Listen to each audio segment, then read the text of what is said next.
Assalamualaikum warahmatullahi wabarakatuh. Selamat siang Sampurasun warga Kota Cirebon, podcast Kecapi Suara khususnya warga Kecamatan Harjamukti dan Kelurahan Kecapi.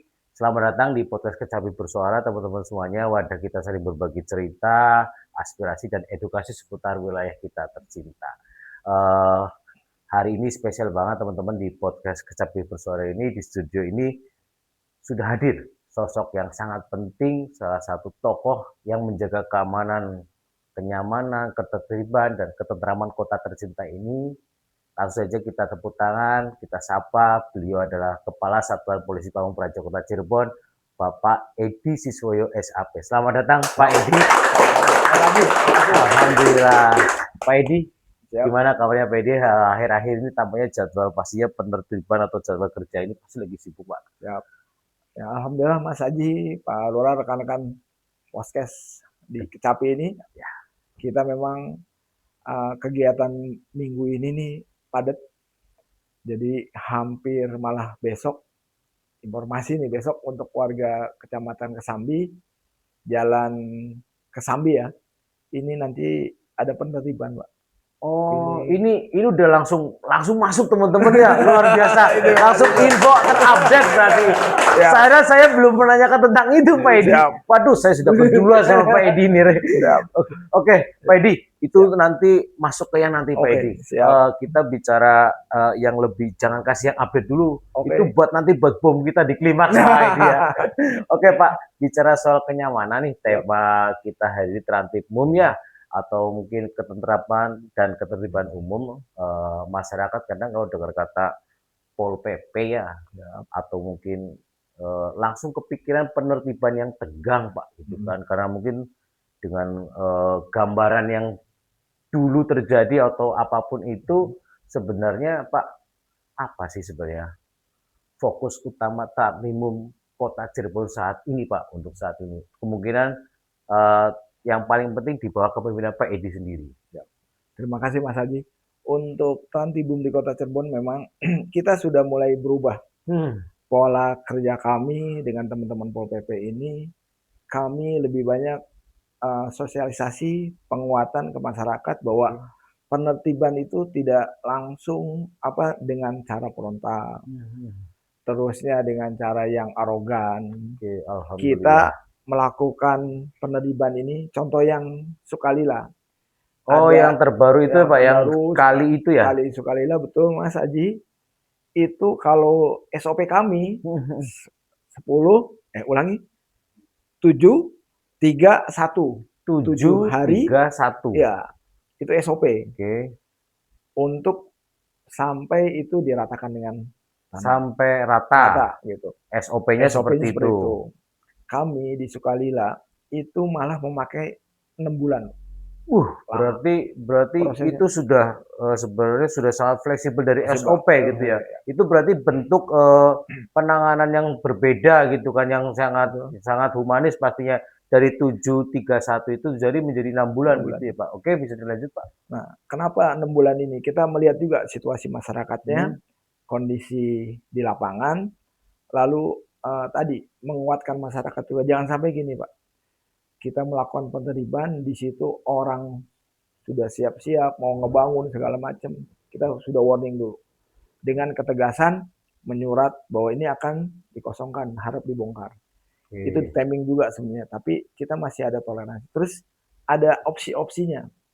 Pertama, kemarin yang Sukalila khususnya ya, kita opsikan yaitu penempatannya di pasar pagi. Oh, di pasar pagi PGC itu ya. Itu kita siapkan, lokasinya sudah pas, banyak sesuai dengan ada yang sampai 250 bangunan. Pelaku usaha di sana, kita siapkan di sana. Itu banyak ya sepanjang itu soalnya Pak. Betul. Itu kan momentum sekali itu. Dari wali kota yang lama sampai 30 tahun. Itu tidak pernah tersentuh oleh pembongkaran itu. Dan kita lakukan tadi sosialisasi, tapi tetap dengan tegas. Humanis tapi tegas, ini Pol PP sekarang. Jadi humanis tapi tegas. Humanis tapi tetap tegas. Dalam artian humanisnya, ramahnya dapat, tapi ketegasan itu memang diperlukan pastinya Pak. Tepuk tangan buat Kota Cirebon. Oke, bisa dilanjut Pak. Nah, lakukan seperti itu. kita kerjasama Pak. Jadi Pol PP itu tidak kerja sendiri. Sekarang bersinergi. Oh iya. Ya, jadi kami merasa kurang personil, kurang anggaran, dan tadi dari teman-teman SKPD, perangkat daerah, termasuk Forkopimda, Dewan, itu semuanya kita Rangkul sekarang. karena memang harus satu kata juga. Betul. Kalau mereka iya siap, kita jalan semua. Luar biasa buat semua elemen yang ada di Kota Cirebon saat itu. Kemudian Pak, itu kan tadi kita bicara di ibaratnya lebih luas wilayah Kota Siap. Cirebon ya, salah satu contoh yang ada di penerimaan di Sukalila tadi. Pak Punten nih, kalau sekarang kita kerucutkan nih Pak Edi, kita kan di podcast Kecapi Bersama masuk wilayah Kelurahan Kecapi nih Pak. Ya. Untuk wilayah Kelurahan Kecapi ini kan areanya juga cukup luas Pak Edi. Betul. Kemudian padat penduduk juga, terus ekonominya juga tak lihat tumbuh cepat dengan apa yang ada di jalan Ciremai Raya itu hampir hidup 24 jam itu kan. Kos-kosan, pedagang itu juga luar biasa sekarang, bertambah tempat-tempat baru juga usaha baru. Kalau menurut kacamata Pak Edi sendiri nih sebagai Kasatpol PP sebenarnya Pak Punten nih, untuk Kelurahan Kecapi sendiri itu dengan tadi yang disebutkan banyaknya itu tadi sebenarnya potensi gangguan traffic yang paling sering dipantau Pak di wilayah Kelurahan Kecapi ini itu apa Pak? Kita sudah punya ada peta namanya peta perawan gatra. Ini kita semua peta perawan gatra. Peta perawan gatra. Perawan gatra. Oke, peta perawan gatra itu bisa diceritakan apa itu Pak? Ini adalah peta gangguan tantibum. Ya. Peta rawan tantibum. Peta rawan tantibum. Oke. Dan ini semua orang bisa mengakses. Semua orang bisa akses. Bisa mengakses. Jadi ini kita orang bisa ngelihat. Jadi titiknya sudah ada Pak. Ada yang warna merah, jingga, kuning, hijau, sampai biru. Merah, jingga, kuning, hijau, biru. Itu kode-kode tersendiri pastinya. Itu boleh diceritakan di sini Pak? Atau itu menjadi rahasia atau memang boleh diceritakan? Boleh. Silakan Pak. Kenapa setiap orang bisa melihat situ? Jadi kalau ngelihat klik merah itu pasti ada apa di situ. Misalnya di lampu merah sini kita nih di bypass Perum, oke. Itu kelihatan tuh, berarti ada manusia silver, ada pengemis, iya. ada segala macam. Nanti kalau masuk ke dalam lagi, ada peta lagi, lihat nih, misalnya kuning, di situ bisa juga kos-kosan, bisa juga PKL. Jadi kelihatan. Jadi kami bekerja itu melihat tadi titik rawan tantibum itu. Nah, data yang selama ini berjalan, kami juga nanti bekerja sama lagi dengan Pak Lurah, Babinsa, Babinmas, Linmas terutama. Jadi melaporkan, Pak ini rawannya di sini. Ada apa aja di gangguan di Kecapi ini? Apa saja? Karena saya ngelihat Kecapi ini adalah potensi jalan poros utama. Semua perumahan lewatnya ke sini, Pak. Betul. Itu. Betul. Ini adalah bisnis ekonomi yang hidup tadi yang Mas Aji ngomong 24 Hampir 24 jam betul hidup. Akses pertama harus aman dulu. Betul, saya setuju itu Pak. Gitu kan? Harus aman dulu, kenyamanan. Orang 24 jam ini datang ke Kecapi, ngelintas ini aman. Itu wajib. Wajib. Dan Kota Cirebon kalau disebut kota itu harus hidup 24 jam. Itu namanya kota, Mas. Betul. Itu namanya kota 24 jam hidup. Tapi otomatis dengan kota yang hidup 24 jam itu pasti menuntut Pak Edi dan timnya lebih ekstra kerjanya Pak. Betul. Ya kan? Jadi memang pola-pola ini memang harus kita kerjasamakan semua. Pertama, kita tidak pernah melarang pedagang. Betul. Gitu kan? Ya, Kami tidak pernah melarang pedagang, tapi berdagang di tempat yang sudah ditentukan. Yang benar dan sudah ditentukan gitu ya.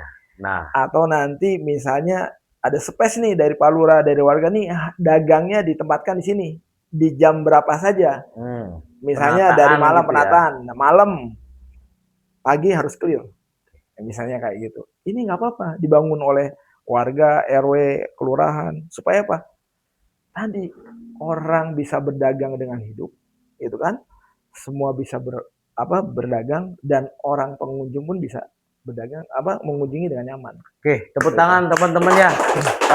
Maksudnya dengan apa yang tadi mungkin bisa disimpulkan teman-teman Kecapi Bersuara apa yang Pak Edi sampaikan, dengan berdagang intinya dari Pol PP sendiri ataupun pemerintahan dinas-dinas tidak akan pernah melarang orang siapa untuk berdagang, tapi dengan catatan berdagang di tempat sesuatu yang benar dan sesuai dengan tatanan yang ditetapkan, jangan sampai mengganggu kepentingan orang lain.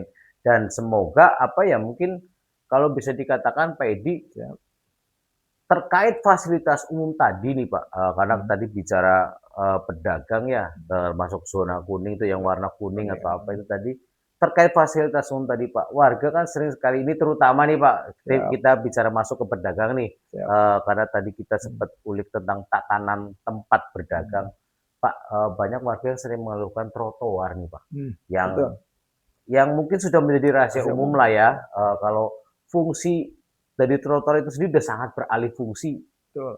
Nah mungkin Pak, kalau dari menurut Pak Edi, langkah penanganan dari Polpek khusus ini, khusus untuk wilayah Kecapi saja Pak, karena kita bicara di Kecapi itu seharusnya seperti apa Pak? Gitu. Idealnya, Ya, idealnya gini, trotoar itu memang khusus untuk pejalan. Betul. Kenyamanan, keselamatan pejalan. Memang itu kewajiban kami, kita semua, berarti dari Pol PP, Disub, dan lain-lain, termasuk dengan warga juga. Jangan sampai gini Pak, ternyata kita mau netipkan, terus trotoar itu di depan rumahnya mengizinkan. Ini kan jadi ambigu, jadi kan betul. Kita ambigu lah. Kita mau netipkan, mereka mengizinkan. Betul. Itu yang banyak terjadi seperti itu Pak sekarang. Karena di situ mungkin ada cost bisnis. Ini kita nggak nutup kemungkinan. Tapi kami Pol PP siap, misalnya dari warga, Pak tolong itu dibersihkan, itu ditangani, kami siap turun. Gitu. Tapi tadi jangan minta buru-buru. Tadi kita harus melihat juga kondisi keuangan mereka. Kita siapkan, kita ingatkan, kita warning, lalu kita surati, kita kasih jangka waktu. Supaya Pak, mereka bisa nyari tempat yang lain dan dagangannya dia tidak merugi Pak. Seperti itu. Terima kasih Pak Edi ya, berarti kan dengan yang tadi Bapak sampaikan sebenarnya sistem kerja yang ada sekarang di Polpek itu sudah sangat bagus Pak. Tidak hanya mengedepankan progres, tapi mengedepankan sisi kemanusiaan dari orang-orang yang rencananya mau dipindahkan atau digusur, bahkan itu sudah dipikirkan dulu bagaimana cara mereka bisa menangani setelah terjadi penggeseran itu berarti. Sekali lagi tepuk tangan buat Kota Cirebon ya. Luar biasa Pak Edi. Mudah-mudahan Pak Edi bisa selalu memimpin Pol PP Kota Cirebon ini dengan seperti ini, karena saya yakin dengan Pak Edi sendiri yang saya baru pertama ketemu teman-teman dengan Pak Edi, tapi saya melihat dari auranya itu luar biasa. Pak Edi, nah itu setelah tadi kita sampaikan tadi, ini penting Pak. Kalau wargaku ini sedikit geser nih Pak. Ini geser kalau tadi kita bicara tentang mungkin tentang UMKM atau apapun penertiban itu PKL atau ini agak sedikit bergeser tentang keamanan atau mungkin ya ketertiban lah. Kalau warga Kelurahan Sapi nih Pak, atau mungkin warga kelurahan lain yang ada di Kota Cirebon, bahkan kalau kemarin punten Pak, kita pernah ada narasumber yang mengatakan bahwa Kecapi Bersuara nanti akan go internasional. Amin, alhamdulillah.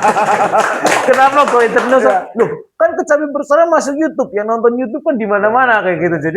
Jadi sampai oh ya masuk akal juga gitu. Tapi mudah-mudahan itu pasti terjadi karena YouTube itu kan ditonton memang semua handphone yang ada di dunia gitu ya. Tapi saya mau bicara di Kecapi Cirebon aja Pak pastinya.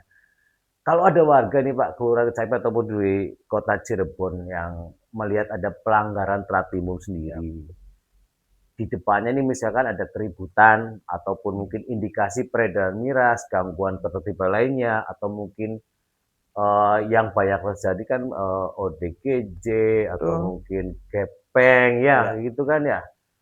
Sebenarnya apa sih yang harus warga itu lakukan Pak? Apakah kita bisa melapor ke Pol PP sendiri, Ya, kemudian apakah di Pol sendiri itu ada nomor aduan cepatnya atau mungkin call center, Pak?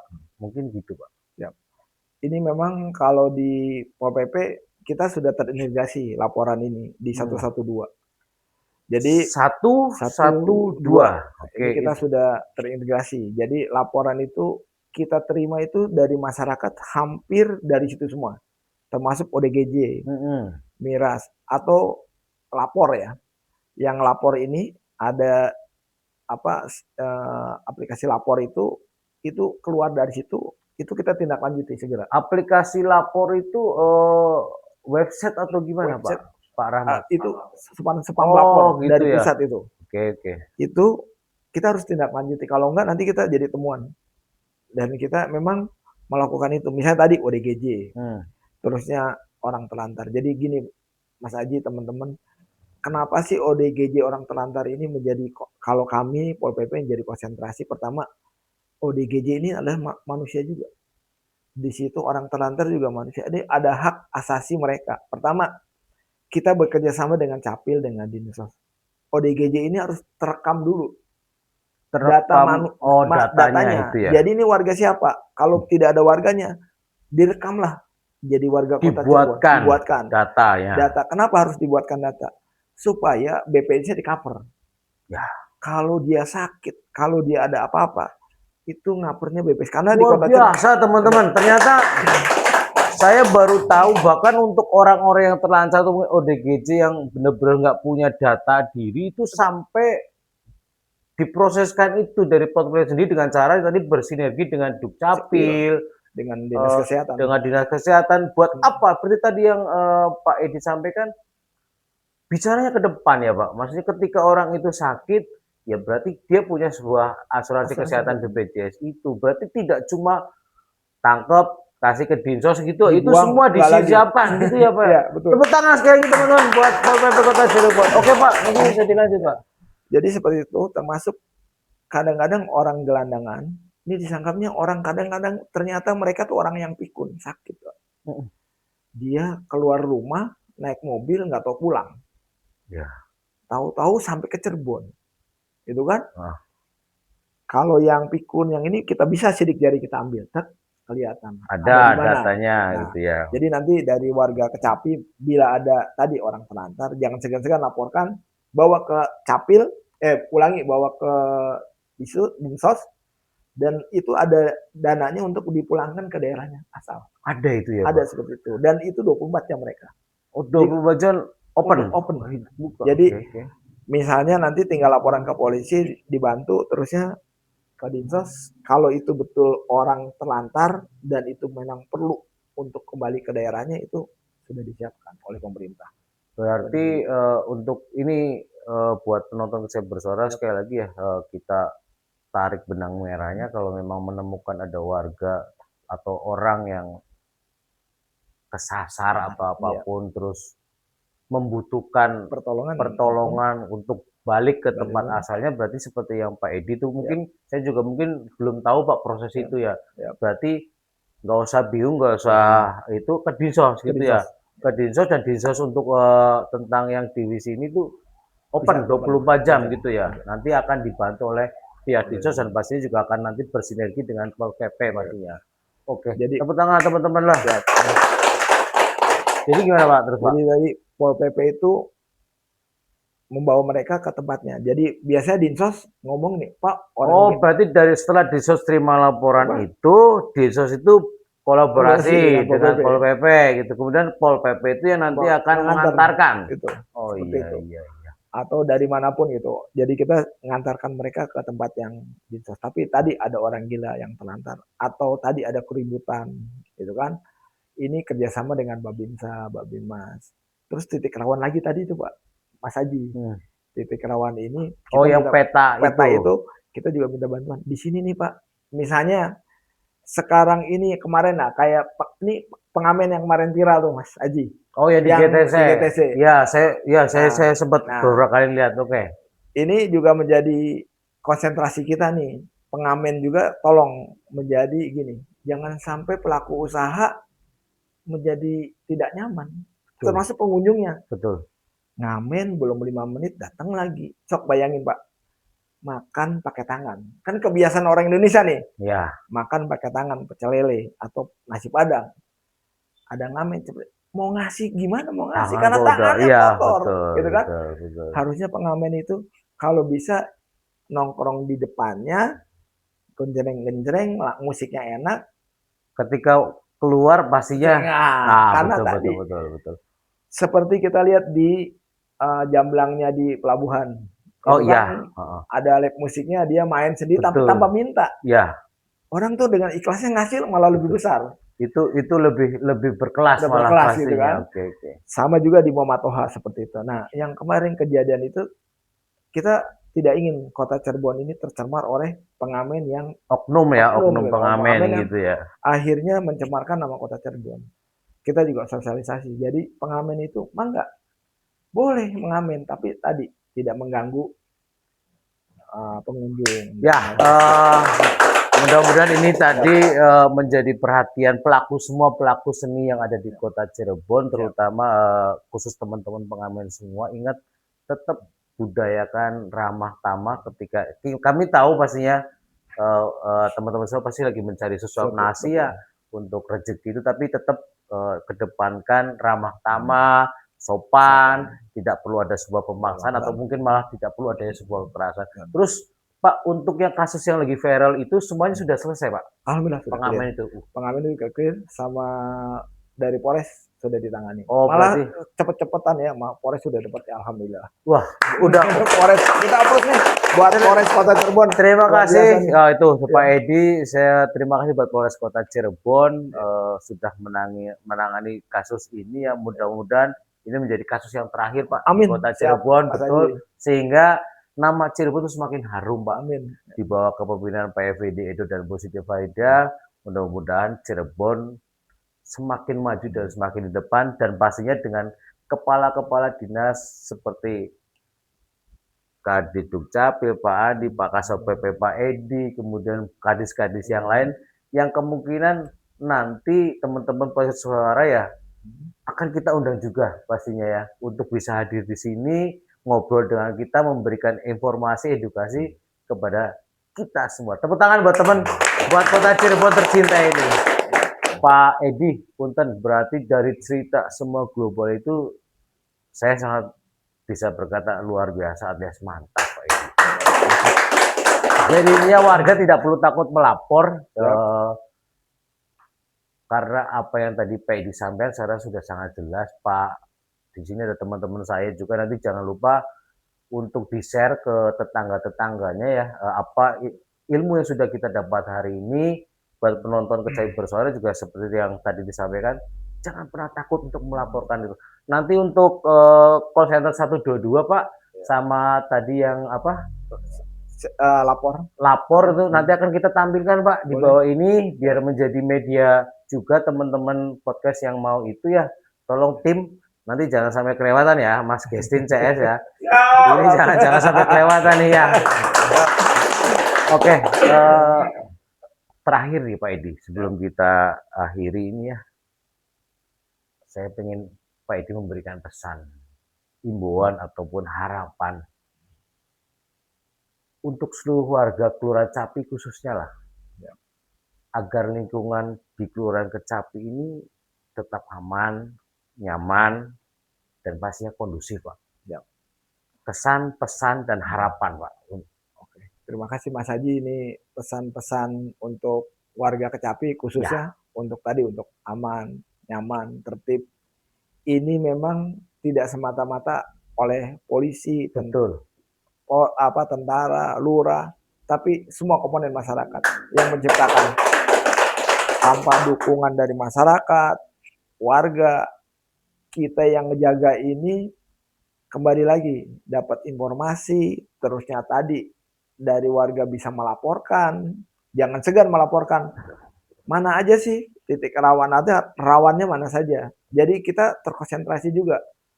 Kita menghapuslah mulai sekarang, tidak ada lagi mulai tadi anak-anak tawuran. Itu kan. Ini kan kalau malam kesan kota Cirebon tidak seperti kota Bandung. Yang keluar malam stres, nggak berani keluar Bandung malam-malam. Tapi di kota Cirebon, kami semua kalau warga menjaga, nikmati kota Cirebon, datang kota Cirebon ke Kecapi, aman, nyaman, dan makanannya enak-enak. Kulinernya enak-enak. Itu yang diharapkan ya, Ya. Pak Edi ya, betul. Kulinernya enak-enak, nyaman, bisa kapan saja datang, malam asik, siang asik, pagi asik gitu kan. Satu lagi Pak, lurahnya gaul. Wah, mantap betul.